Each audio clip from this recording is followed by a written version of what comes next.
ओम गण गणपतये नमो नमः। श्री गणेशाय नमः। प्रेम से बोलिए विघ्नहर्ता गणेश भगवान की जय। आज हम सुनेंगे गणेश भगवान की बहुत ही चमत्कारिक कथा। विघ्नहर्ता गणेश को बुद्धि, विवेक और धन का स्वामी कहा जाता। हिंदू मान्यताओं के अनुसार गणेश जी की पूजा करने से घर में सुख शांति बनी रहती और जीवन के सभी दुख दर्द दूर होने के साथ शुभता का वास होता।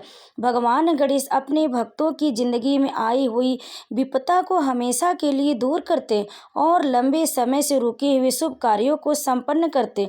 किसी भी पूजा में सबसे पहले गणेश जी की पूजा की जाती और गणेश जी की आरती की जाती और बिना गणेश जी की कथा कहे सुने कोई भी पूजा अधूरी मानी जाती। तो आज आइए हम आपको लेकर आए गणेश जी की बहुत ही सुंदर कथा जो हर एक पूजा में सुनी जाती है। पौराणिक कथाओं के अनुसार एक गांव में एक विधवा अपनी बहू के साथ रहती थी। उसकी बहू मंद बुद्धि थी जो अपनी भूख बर्दाश्त नहीं कर पाती थी और हमेशा खाने के लिए उतारू रहती थी। वह सबसे पहले उठकर खाना खाती थी, फिर घर के बाकी काम किया करती थी। एक दिन विधवा ने अपने घर में पूजा करवाने को सोचा, लेकिन वह थोड़ी परेशान थी क्योंकि उसकी बहू अगली सुबह उठते ही खाने के लिए दौड़ेगी और पूजा के लिए बनाए गए पकवान को जूठा कर देगी।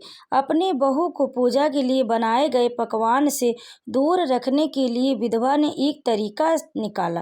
पूजा वाली सुबह उसने एक मटका लिया और उसके नीचे एक छेद कर दिया और अपनी बहू से बोली कि आज पूजा है, इसलिए खाना खाने से पहले पानी भर कर ले आओ। बहू भी चालाक निकली। उसने देख लिया था कि विधवा ने मटके के नीचे छेद कर दिया, इसलिए वह अपने साड़ी में आटा बांधकर पनघट पर चली गई।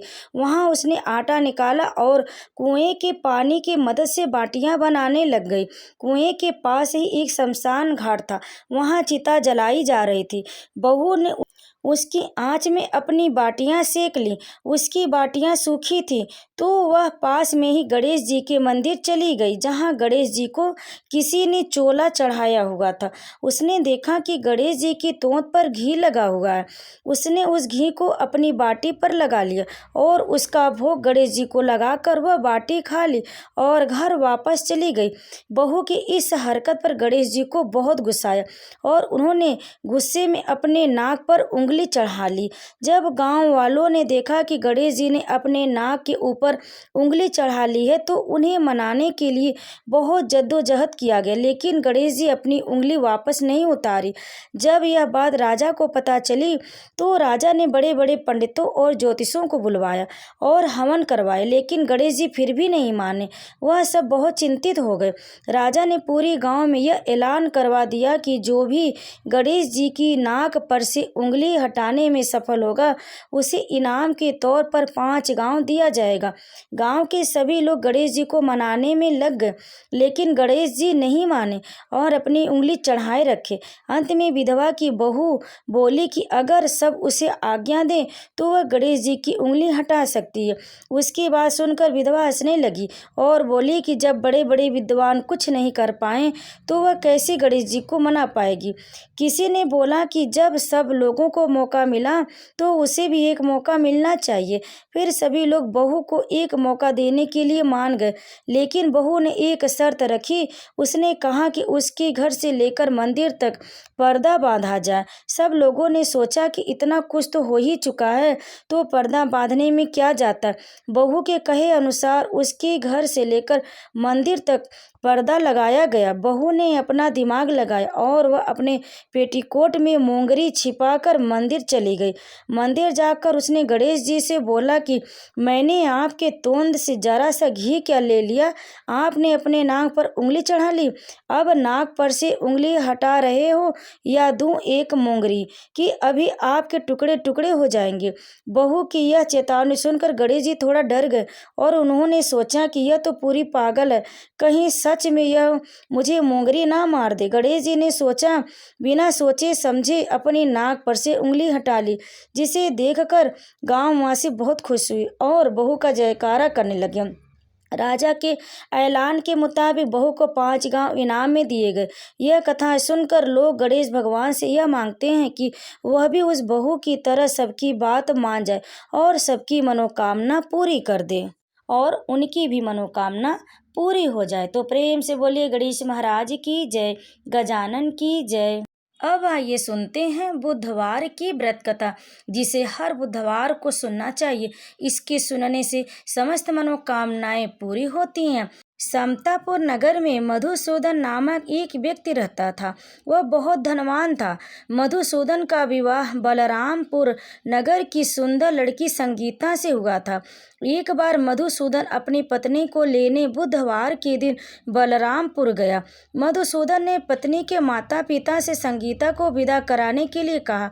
माता पिता बोले, बेटा आज बुधवार है, बुधवार को किसी भी शुभ कार्य के लिए यात्रा नहीं करते। लेकिन मधुसूदन नहीं माना। उसने ऐसी शुभ अशुभ की बातों को न मानने की बात कही। दोनों ने बैलगाड़ी में यात्रा प्रारंभ की। 2 कोस की यात्रा के बाद उसकी गाड़ी का एक पहिया टूट गया। वहां से दोनों ने पैदल यात्रा शुरू की। रास्ते में संगीता को प्यास लगी। मधुसूदन उसे एक पेड़ के नीचे बैठाकर जल लेने चला गया। थोड़ी देर बाद जब मधुसूदन कहीं से जल लेकर वापस आया तो वह बुरी तरह हैरान उठा, क्योंकि उसकी पत्नी के पास उसकी ही शक्ल सूरत का एक दूसरा आदमी बैठा था। संगीता भी मधुसूदन को देखकर हैरान रह गई। वह दोनों में कोई भी अंतर नहीं पाई। मधुसूदन ने उस व्यक्ति से पूछा, तुम कौन हो और मेरी पत्नी के पास क्यों बैठे हो? मधुसूदन की बात सुनकर उस व्यक्ति ने कहा, अरे भाई, यह मेरी पत्नी संगीता है। मैं अपनी पत्नी को ससुराल से विदा करा कर लाया हूँ। लेकिन तुम कौन हो जो मुझसे ऐसा प्रश्न कर रहे हो? मधुसूदन ने कहा, तुम जरूर कोई चोर या ठग हो। यह मेरी पत्नी संगीता है। मैं इसे पेड़ के नीचे बैठाकर जल लेने गया था। इस पर उस व्यक्ति ने कहा, अरे भाई, झूठ तो तुम बोल रहे हो। संगीता को प्यास लगने पर जल लेने तो मैं गया था। मैंने तो जल लाकर अपनी पत्नी को पिला भी दिया। अब तुम चुपचाप यहाँ से चलते बनो, नहीं तो किसी सिपाही को बुलाकर तुम्हें पकड़वा दूंगा। दोनों एक दूसरे से लड़ने लगे। उन्हें लड़ते देख बहुत से लोग वहां एकत्र हो गए। नगर के कुछ सिपाही भी वहां आ गए। सिपाही उन दोनों को पकड़कर राजा के पास ले गए। सारी कहानी सुनकर राजा भी कोई निर्णय नहीं कर पाया। संगीता भी उन दोनों में से अपने वास्तविक पति को नहीं पहचान पा रही थी। राजा ने दोनों को कारागार में डाल देने के लिए कहा। राजा के फैसले पर असली मधुसूदन भयभीत हो उठा। तभी आकाशवाणी हुई, मधुसूदन, तूने संगीता के माता पिता की बात नहीं मानी और बुधवार के दिन अपने ससुराल से प्रस्थान किया। यह सब भगवान बुद्ध देव के प्रकोप से हो रहा है। मधुसूदन ने भगवान बुद्ध देव से प्रार्थना की कि हे भगवान बुद्ध देव, मुझे क्षमा कर दीजिए। मुझसे बहुत बड़ी गलती हुई। भविष्य में अब कभी बुधवार के दिन यात्रा नहीं करूंगा और सदैव बुधवार को आपका व्रत किया करूंगा। मधुसूदन के प्रार्थना करने से भगवान बुद्ध देव ने उसे क्षमा कर दिया। तभी दूसरा व्यक्ति राजा के सामने से गायब हो गया। राजा और दूसरे लोग इस चमत्कार को देखकर हैरान हो गए। भगवान बुद्ध देव की इस अनुकंपा से राजा ने मधुसूदन और उसकी पत्नी को सम्मान पूर्वक विदा किया। कुछ दूर चलने पर रास्ते में उन्हें बैलगाड़ी मिल गई। बैलगाड़ी का टूटा हुआ पहिया भी जुड़ा हुआ था। दोनों उसमें बैठकर समतापुर की ओर चल दिए। मधुसूदन और उसकी पत्नी संगीता दोनों बुधवार को व्रत करते हुए आनंद पूर्वक जीवन यापन करने लगे। इस तरह भगवान बुद्ध देव की कृपा से उनके यहाँ खुशियाँ बरसने लगी। इस तरह जो स्त्री पुरुष विधिवत बुधवार का व्रत करके व्रत कथा सुनते हैं, भगवान बुद्ध देव उनकी सभी कष्ट दूर करते और सभी मनोकामनाएं पूर्ण करते। तो प्रेम से बोलिए भगवान बुद्ध देव की जय, गणेश भगवान की जय। अब आइए सुनते हैं गणेश जी की आरती। जय गणेश जय गणेश जय गणेश देवा, माता जाकी पार्वती पिता महादेवा, एक दंत दयावंत चार भुजाधारी, माथे सिंदूर सोहे मूसी की सवारी। जय गणेश जय गणेश जय गणेश देवा, माता जाकी पार्वती पिता महादेव, पान चढ़े फूल चढ़े और चढ़े में मेवा, पान चढ़े फूल चढ़े और चढ़े मेवा, लड्डुअन का भोग लगे संत करे सेवा। जय गणेश जय गणेश जय गणेश देव, माता जाकी पार्वती पिता महादेव। अंधन को आँख देते कोढ़िन को काया, अंधन को आँख देते कोढ़िन को काया, बाजन को पुत्र देते निर्धन को माया। जय गणेश जय गणेश जय गणेश देव, माता जाकी पार्वती पिता महादेव। सूर श्याम शरण आए सफल कीजे सेवा, सूर श्याम शरण आए सफल कीजे सेवा, माता जाकी पार्वती पिता महादेव। जय गणेश जय गणेश जय गणेश देव, माता जाकी पार्वती पिता महादेव।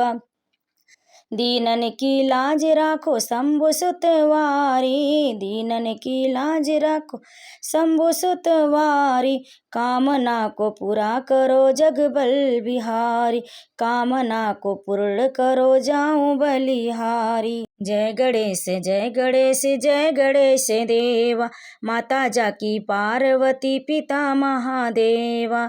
जय गणेश जय गणेश जय गणेश देवा। तो बोलिए भगवान गणेश की जय, पार्वती के लल्ला की जय।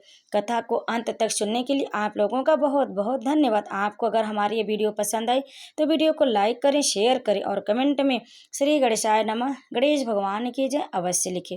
आप सभी पर गणेश भगवान की कृपा सदैव बनी रहे, आपकी समस्त मनोकामना गणेश भगवान पूरा करें। तो प्रेम से बोलिए गजानन की जय, गणेश महाराज की जय, गणपति बप्पा मोरया।